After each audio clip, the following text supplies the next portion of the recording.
Ok, du coup je vais présenter rapidement mon TIPE. Je passe dans pas longtemps, il faut que je parte dans pas longtemps, mais du coup ça veut dire que c'est le plus réel par rapport à ce que je vais dire aux examinateurs. Bonjour, mon TIPE porte sur la dépollution des rivières par une étude de la diffusion liquide-liquide. Donc probablement je vais préciser un peu le système que je vais étudier. Donc je vais prendre un système avec des bordures qui seront fixes, d'une taille de 5 à 15 mètres et en 2 dimensions. Alors originellement j'avais prévu de le faire en 3 dimensions, mais c'était plus compliqué, beaucoup plus coûteux informatiquement, et surtout les différences de courant amenées par l'ajout de la 3e dimension n'étaient pas si pertinentes que ça. Du coup je suis resté en 2 dimensions. Et du coup les objectifs de mon TIPE, ça va être de pouvoir simuler un flux à travers ces bordures, pour ensuite pouvoir simuler des particules de polluants, donc comment est-ce qu'elles vont se déplacer et se diffuser dans ce flux, pour après pouvoir du coup prédire les zones de haute concentration en polluants et basse concentration en polluants pour établir des stratégies de dépollution. Donc pour un moment, je vais me baser sur une étude théorique de la diffusion à partir du mouvement brownien. Ensuite, je vais vous présenter ma partie informatique, où du coup je vais présenter ma simulation de fluide, puis comment est-ce que j'ai implémenté le déplacement et la diffusion des particules, et enfin je vais vous parler de ce que j'appelle le champ de diffusion, que du coup je définirai à ce moment-là. Ensuite, il me faudra mettre des valeurs réelles dans mon code, donc du coup j'ai dû mesurer expérimentalement ici un coefficient de diffusion. Et enfin, ce code, je vais l'exploiter en faisant varier notamment la vitesse pour essayer de regarder comment vont changer les zones de haute et basse concentration en polluants. Et enfin, je vais appliquer les stratégies de dépollution que j'aurai établies à partir de ces variations de vitesse à un cas un peu plus concret en guise de conclusion. Donc vraiment du coup la partie théorique, quand j'ai cherché diffusion évidemment, je suis tombé sur deux choses, je suis tombé sur le mouvement brownien et je suis tombé sur la loi de Fick. Le gros avantage avec la loi de Fick, c'est qu'il y a directement une équation sur la concentration.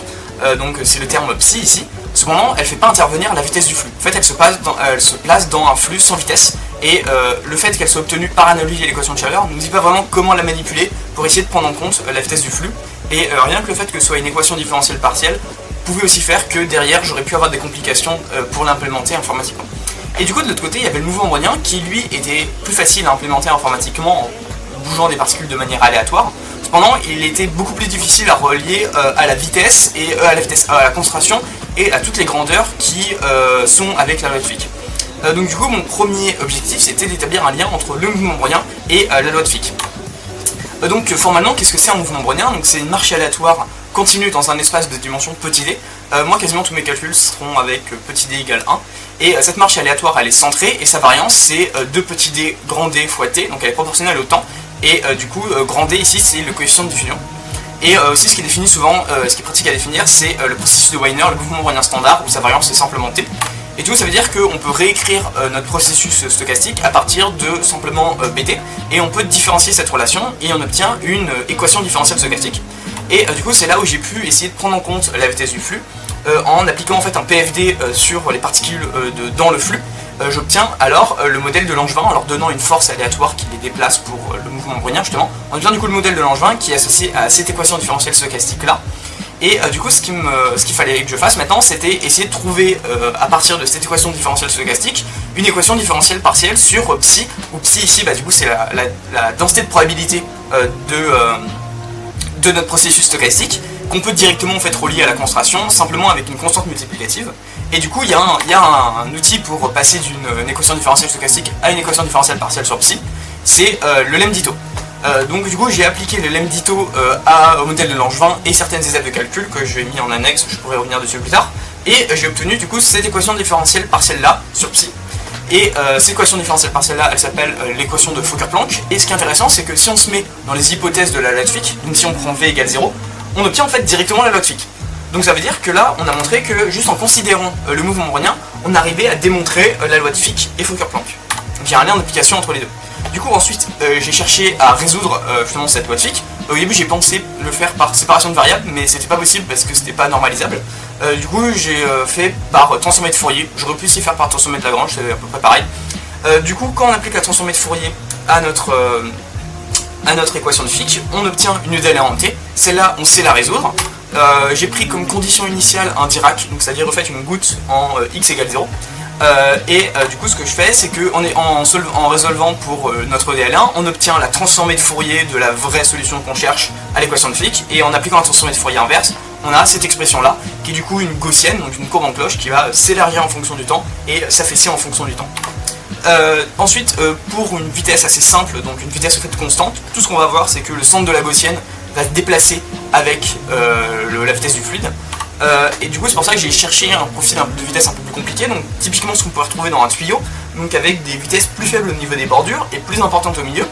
Et du coup par effet de couche limite en fait on a ça. Et du coup là j'ai pris un profil quadratique et quand on résout on a cette expression là et que j'ai donc tracé. Et on voit qu'effectivement les particules vont se déplacer de gauche à droite et que les particules au niveau des bordures seront, des particules de polluants vont se déplacer moins vite et du coup elles vont être ralenties et on obtient un peu cette forme en V. Et du coup ça veut dire que en fait, le phénomène de diffusion il n'est pas le même selon si on regarde selon la direction X ou selon si on regarde selon la direction Y. Donc du coup j'ai voulu quantifier ça un peu et pour quantifier ça on avait vu que pour un mouvement moyen il fallait calculer la variance, parce que c'est comme ça qu'on obtenait le coefficient de diffusion. Et du coup ce que j'ai fait c'est que j'ai calculé la variance. Et quand j'ai calculé la variance pour Y, je suis tombé sur 2dt, exactement ce qu'on avait pour un mouvement moyen standard. Mais par contre selon X, je suis tombé sur 2t plus un autre terme, qui était d plus quelque chose qui dépendait de l'espace et du temps. Et du coup en fait j'ai posé alors un coefficient de diffusion effectif. Et maintenant en fait quand je parlerai de coefficient de diffusion, je parlerai plus vraiment de d, je parlerai en fait de cette fonction qui est maintenant une fonction de l'espace et du temps, qui est du coup le coefficient de diffusion effectif. J'ai voulu savoir à quoi ça ressemblait, donc j'ai calculé la variance et j'ai divisé par 2t. Et du coup j'ai obtenu ça, donc effectivement pour y c'est une constante et pour x ça augmente en fonction du temps. Ensuite il me fallait une méthode d'implémenter justement un mouvement brownien de manière discrète, parce que les ordinateurs font pas des vraies choses continues. Donc du coup de manière discrète, j'ai pensé à, comme on nous introduit souvent dans le sujet de concours, une somme de lois de Radmacher pour simuler une marche aléatoire. Du coup c'est ce que j'ai fait, je me suis dit que j'allais essayer d'approcher une marche aléatoire, enfin un mouvement brownien à partir d'une somme de lois de Radmacher indépendante. Donc j'ai pris un pas d'espace dx et un pas de temps dt, et du coup je les ai sommés et on peut résoudre pour la loi de probabilité de cette variable aléatoire, et on peut du coup calculer sa variance, et sa variance on peut alors la relier et résoudre pour grander le coefficient de diffusion. Et du coup là on a une formule pour le coefficient de diffusion pour une marche aléatoire discrète, donc c'est le pas d'espace au carré sur 2 fois le pas de temps. Du coup ça veut dire que si on a une valeur numérique pour d et qu'on fixe dans notre simulation un pas dx, on obtient automatiquement, ça nous fixe automatiquement un pas dt, donc c'est très pratique. Ensuite j'ai voulu savoir à quoi ça ressemblait justement cette loi de probabilité que j'avais calculée, donc là on dirait que c'est continu, en fait j'ai tracé juste beaucoup de points, et on voit que ça fait à peu près une courbe en coloche qui va s'élargir en fonction du temps et se tasser en fonction du temps. Et en fait, c'est un peu ce qu'on avait trouvé pour Fick. Et en fait, c'est littéralement ce qu'on avait trouvé par Fick, parce que par le théorème central limite, quand on fait tendre dx et dt vers 0, on est censé tendre vers une loi normale. Et la loi normale, pour qu'elle ait la même variance et la même espérance que ce qu'on avait trouvé tout à l'heure, on est censé avoir cette expression-là. Et cette expression-là, c'est exactement la solution qu'on avait en résolvant Fick. Donc ça veut dire qu'il y a un lien d'équivalence entre le mouvement brownien et la loi de Fick et Fokker-Planck, et du coup que dans mes simulations, j'aurais pas à essayer de résoudre Fick et Fokker-Planck, j'ai juste à prendre des particules, leur donner un petit mouvement brownien à chaque fois que je les déplace, et ça serait le phénomène de diffusion que j'aurais obtenu en leur donnant un mouvement brownien sera exactement le même que si j'avais considéré la résolution de Fick et Fokker-Planck. Donc c'est très pratique pour les calculs, la partie informatique justement que je vais présenter. Donc du coup, la simulation de fluide, je l'ai fait par la méthode de Lattice-Boltzmann, qui se construit en 4 grandes étapes. Je vais pas le détailler plus que ça parce que n'y a rien d'original réellement dedans, j'ai juste suivi la méthode et implémenté en code la méthode comment elle était décrite. Donc j'ai quand même mis des diagrammes si vous voulez revenir dessus plus tard. Et du coup j'ai obtenu des simulations qui ressemblaient à ça. Ensuite, il me fallait du coup déplacer et diffuser, faire la diffusion des particules de polluants dans ce flux. Du coup ce que j'ai fait c'est que comme dans Lattice-Boltzmann on définit une grandeur qui est le momentum, le champ de momentum, qu'on peut au fait un peu relier à une sorte de quantité de mouvement, j'ai appliqué du coup un PFD grâce à ça, et du coup je déplace les particules en intégrant en fait ce PFD, et ce que je fais c'est qu'à chaque fois que je déplace la particule, je leur donne un petit mouvement brownien, donc je les déplace de soit des x, soit moins des x, soit des y, soit moins des y, et du coup ça veut dire que ici je leur donne je fais du coup grâce à cette équation non seulement le déplacement des particules mais aussi leur diffusion. Et du coup je en fais apparaître de manière continue à gauche à l'entrée au fait du flux, et je regarde comment est-ce qu'elles vont se déplacer et se diffuser dans le flux. Là où j'ai pas mal travaillé c'est au niveau des performances de ce code. Alors au début j'avais pensé à le faire en C++ en me disant que ça allait être le plus rapide, mais cependant c'était non seulement horrible à gérer en RAM, mais c'était aussi assez compliqué parce que je devais tout recoder à partir de zéro, je devais un peu réinventer la roue pour beaucoup de choses, et du coup ça faisait un code qui marchait pas super bien. Du coup c'est pour ça que je suis passé très vite sur du Python en utilisant pas mal les arrays NumPy, parce que derrière les arrays NumPy c'est codé en C++, et du coup si je l'utilisais avec le bon formalisme, je serais censé obtenir des performances similaires à du C++ pur. Cependant c'était toujours trop lent, c'était une dizaine d'heures par temps d'exécution. Du coup c'est pour ça que j'ai eu l'idée d'essayer de passer sur la carte graphique, et du coup j'ai découvert cette librairie qui s'appelle QPy, qui est très similaire à la syntaxe du NumPy. Mais cependant, elle fait les calculs du coup sur le GPU, sur la carte graphique, et là j'ai réussi à faire baisser mon temps d'exécution à environ 45 minutes par simulation, ce qui m'a vraiment permis d'en faire plein et de débugger beaucoup plus vite, donc ça m'a vraiment permis d'avancer sur mon TIPE. Ensuite, il me fallait une méthode pour calculer justement ce champ de diffusion, et en fait moi tout ce qui m'intéresse réellement c'est à l'équilibre, donc en fait en régime stationnaire. Du coup en fait c'est quand la dérivée par rapport au temps de psi vaut 0. Et du coup ce que j'ai fait c'est que pour résoudre le champ de diffusion, je peux juste passer à la norme à l'intérieur du div. Et du coup j'ai tracé ça une fois que j'avais ma simulation, elle bougeait plus trop en fonction du temps. J'obtenais à peu près toujours la même image à chaque fois, donc en régime stationnaire. Et du coup j'obtiens cette carte qui me dit en gros les zones où il y a des grosses zones de diffusion et des faibles zones de diffusion. Et l'intérêt c'est que si j'arrive à faire passer assez de particules dans les zones où il n'y a pas beaucoup de diffusion, elles vont pas trop s'écarter les unes les autres d'entre elles, elles vont rester assez groupées, et du coup ça veut dire qu'on est censé normalement dans cette zone là avoir une assez grosse concentration en polluants, et on va pouvoir dépolluer efficacement à cet endroit là. Du coup ensuite il me fallait mettre des vraies valeurs dans ce code pour avoir quelque chose de tangible par rapport à la réalité. Du coup j'ai dû mesurer un coefficient de diffusion. Ce que j'ai fait c'est que je me suis dit que quand je lâche une goutte, en fait, elle va s'étendre du coup en forme de cercle, et du coup on peut définir en quelque sorte un rayon où on va dire dans ce rayon j'ai mon polluant, à l'extérieur j'ai pas trop mon polluant. Donc là c'est ce que j'ai tracé, là un petit cercle bleu, et du coup ce que je me suis dit c'est que à l'intérieur on pouvait dire qu'on avait environ 90% de notre polluant et à l'extérieur environ 10%. Donc j'ai défini comme ça ce que j'appelle un rayon à 90%, et du coup j'ai pris la solution de Fick en 2 dimensions et j'ai essayé de résoudre pour ce rayon à 90%, ce qui se fait très bien, on obtient cette expression là, et on voit que c'est directement relié à Grandet. Du coup en fait on peut résoudre pour Grandet juste en connaissant ce rayon à 90%. Et ce rayon à 90%, comment je le connais? En fait, c'est j'ai pris une vidéo de la diffusion, et ensuite j'ai appliqué un masque d'opacité, et j'ai compté en fait le nombre de pixels où mon masque me disait là il y a du polluant, là il n'y en a pas. Et du coup j'ai pris une vidéo, et du coup ça me donnait plein de temps, et j'ai pu résoudre pour D. J'ai pu aussi résoudre pour T0, en fait T0 c'est juste que je lâche pas un vrai Dirac, je lâche un Dirac qui s'est déjà un peu étalé, en fait une vraie goutte, et du coup c'est pour compenser, c'est pour corriger, c'est le temps de T0.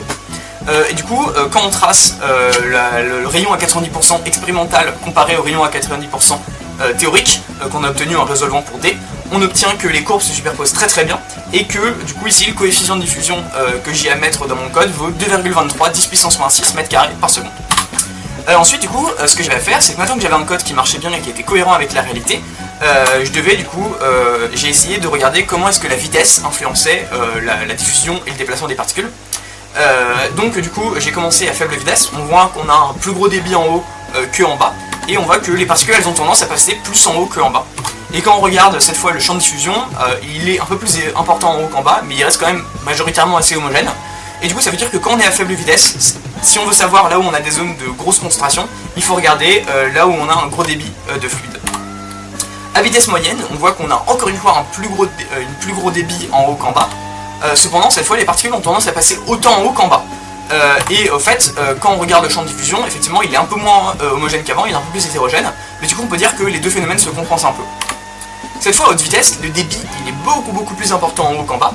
Cependant, les particules, on a une tendance à avoir une concentration plus importante en bas. Et en fait, c'est parce que quand on regarde le champ de diffusion, on a une beaucoup plus grosse diffusion en haut que en bas. Du coup, en fait, on peut dire que à haute vitesse, ce qui est intéressant à regarder quand on essaie de savoir où est-ce qu'on va avoir une grosse concentration en polluant, c'est là où il y a un faible coefficient de diffusion effectif. Et du coup, pour récapituler, quand on fait augmenter la vitesse, non seulement on fait augmenter le débit, mais on fait augmenter aussi le coefficient de diffusion effectif, et les deux jouent un rôle antagoniste. Et ce qui est important, c'est qu'à faible vitesse, il faut regarder le débit pour connaître les zones de grosse concentration en polluant, et à haute vitesse, il faut regarder plutôt les zones où on a un faible coefficient de diffusion effectif pour connaître les grosses concentrations en polluant. Du coup, en conclusion, j'ai voulu appliquer ça à un cas un peu plus concret, au lieu de prendre simplement un profil de rivière que j'ai inventé et dessiné sur Paint. Du coup, j'ai pris ici la rivière qui s'appelle le courant, qui a une petite zone où il n'y a pas trop d'eau. Et du coup, ce que j'ai fait, c'est que j'ai fait une simulation à vitesse lente, et j'ai obtenu que la plupart des particules passaient en haut, là où on a un débit plus important. Et à vitesse élevée, les particules elles avaient tendance à passer plus en bas, où on avait un débit plus faible, mais un coefficient de diffusion qui était beaucoup plus faible aussi. Du coup, ça veut dire que si on devait dépolluer ici cette rivière, on devrait regarder si la vitesse elle est élevée ou pas, si la vitesse du flux elle est élevée ou pas. Et si on est à faible vitesse, il faudrait se concentrer pour dépolluer le haut de la rivière. Et si on est à haute vitesse, il faudrait se concentrer pour dépolluer le bas de la rivière pour être le plus efficace. Il reste 12 secondes. Let's go!